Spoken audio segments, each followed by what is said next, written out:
It started like any other business trip.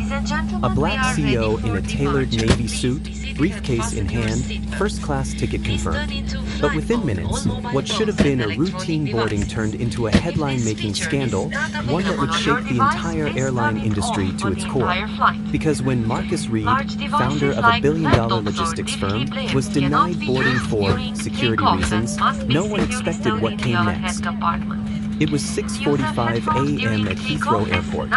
Marcus, calm and confident, stood at the front of the first-class queue. The gate agent looked up, her eyes flicking between his face and passport. "Sir, please step aside." Marcus blinked. "Is there a problem?" The agent didn't answer. She just signaled another staff member, a man with a security badge, who whispered something into her ear. Passengers behind him started murmuring. Phones came out. Marcus watched as a couple, both white, both clearly late, were waved through with smiles. Then he was told, coldly, "You've been randomly selected for an additional security check. Please wait until further notice." His flight was leaving in 12 minutes. Marcus wasn't just any passenger. He'd flown this same route, London to New York, dozens of times. He was a platinum tier member. His name was on the airline's business advisory board. But today, none of that mattered. While agents whispered, he stood there, watching as every other passenger boarded.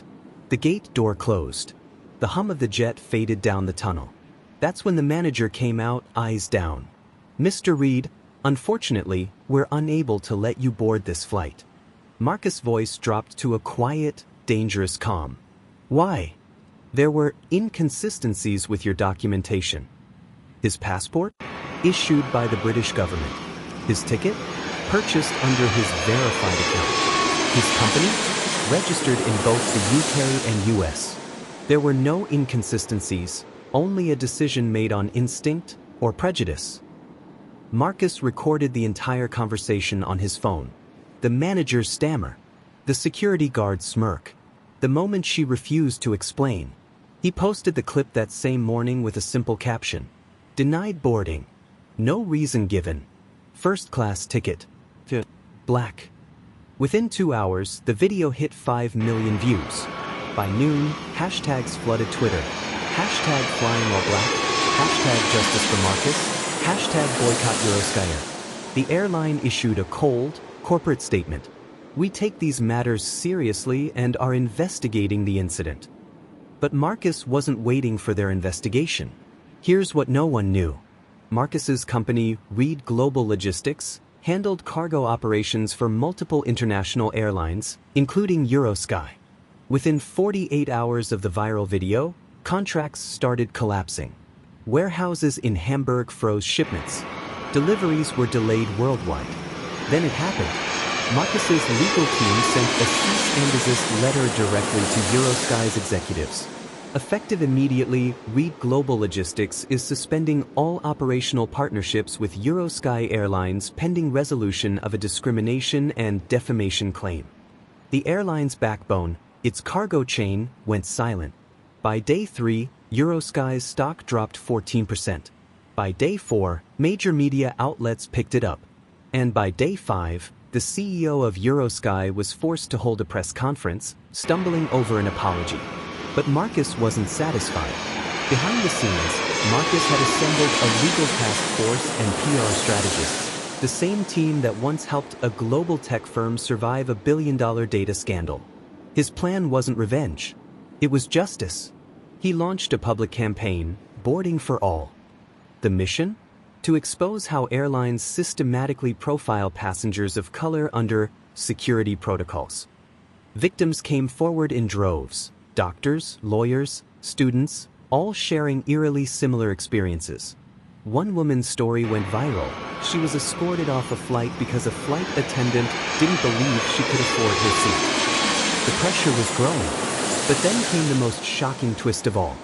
A whistleblower inside Eurosky sent Marcus an encrypted email. Attached was a confidential internal memo, dated 2 months before his incident. It outlined a heightened screening protocol for passengers flagged by an algorithm. At the top of the criteria list, unusual travel patterns from specific demographics. And next to that, A code, D-Black 4. Marcus's stomach dropped. This wasn't random. It was policy. He held a press conference. Cameras flashed. He didn't raise his voice. He didn't need to. Today, I stand not just for myself, but for every black traveler who's been told to wait, to step aside, to prove they belong. This ends now. The room erupted. Lawyers were already filing motions. Civil rights groups announced joint lawsuits. And within hours, Eurosky's board called an emergency meeting. Inside their headquarters, panic spread. Emails leaked. Investors threatened withdrawal. And then, something happened that no one could have predicted. At exactly 7 p.m. that Friday, every Eurosky flight worldwide, from London to Dubai, was grounded without warning. Pilots received automated messages.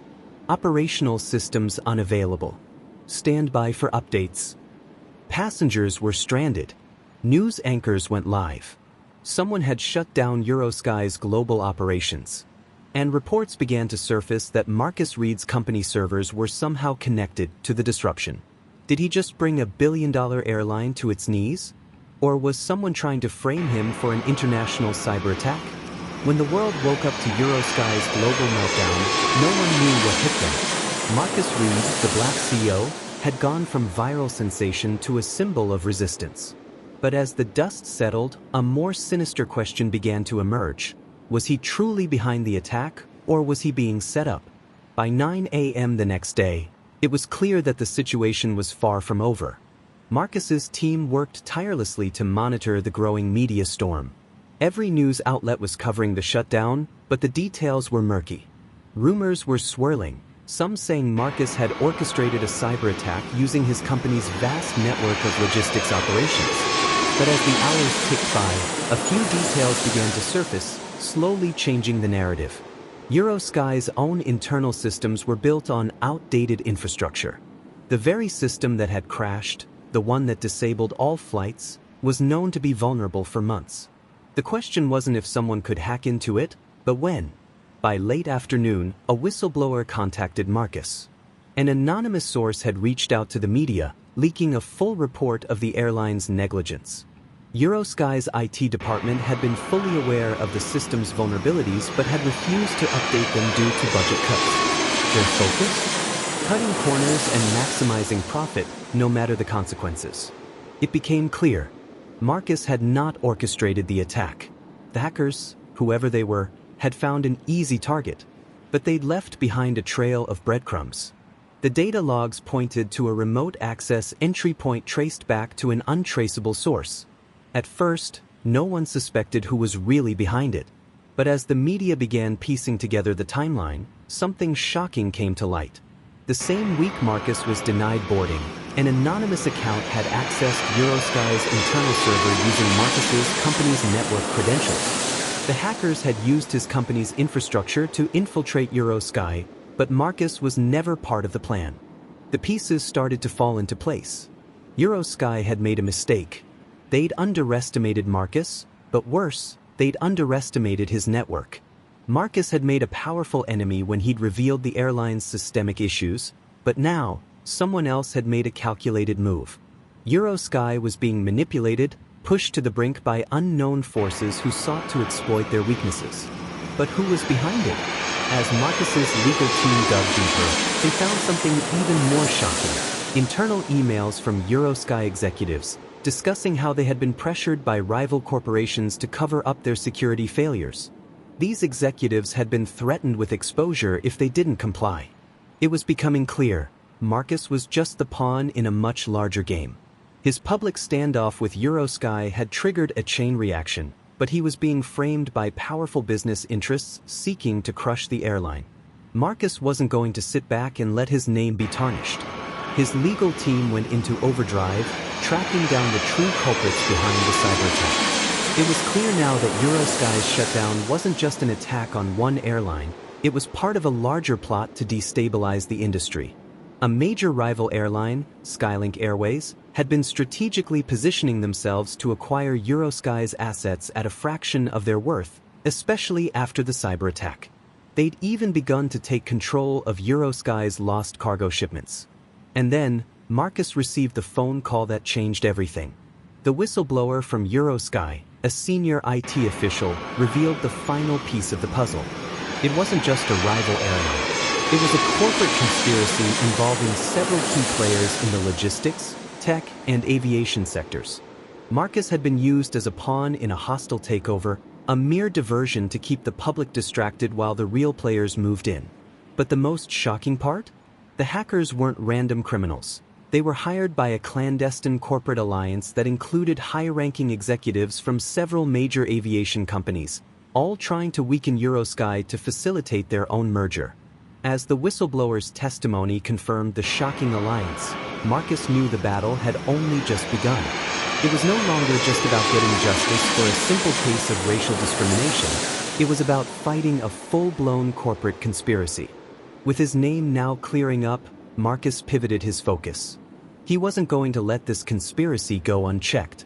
His team began leaking confidential information to the press, exposing the corporate network that had conspired against Eurosky. He called for a nationwide boycott of all airlines involved in the scandal, urging consumers to support airlines that stood for equality and transparency. The public rallied behind him, sharing their own stories of racial profiling. Marcus had become the face of a movement, but now he had to push for real, systemic change. But the enemy was relentless. As Eurosky's operations slowly recovered, Skylink Airways announced their intentions to acquire the crippled airline, making their power move clear. Marcus was up against more than just a corrupt airline. He was up against a powerful corporate machine that was manipulating the industry from behind the scenes. The corporate battle was heating up. Marcus's public campaign had garnered millions of followers. His legal strategy had crippled the rivals. But now the fight was far from over. In the dead of night, as Eurosky's board met in a closed-door session to finalize the takeover, a final, unexpected twist came. An anonymous hacker, who had been feeding Marcus intel throughout the ordeal, sent him a final piece of the puzzle. The merger isn't the end. It's the beginning. They're planning something much bigger. And they'll stop at nothing to crush you. Marcus looked at the screen, knowing that this battle, his fight for justice, wasn't just about an airline anymore. It was about exposing the rot at the core of the corporate world. But the question remained, would he win, or would the powerful forces conspiring against him crush him before he could bring them down? The fate of Eurosky, Marcus's company, and the future of corporate justice hung in the balance.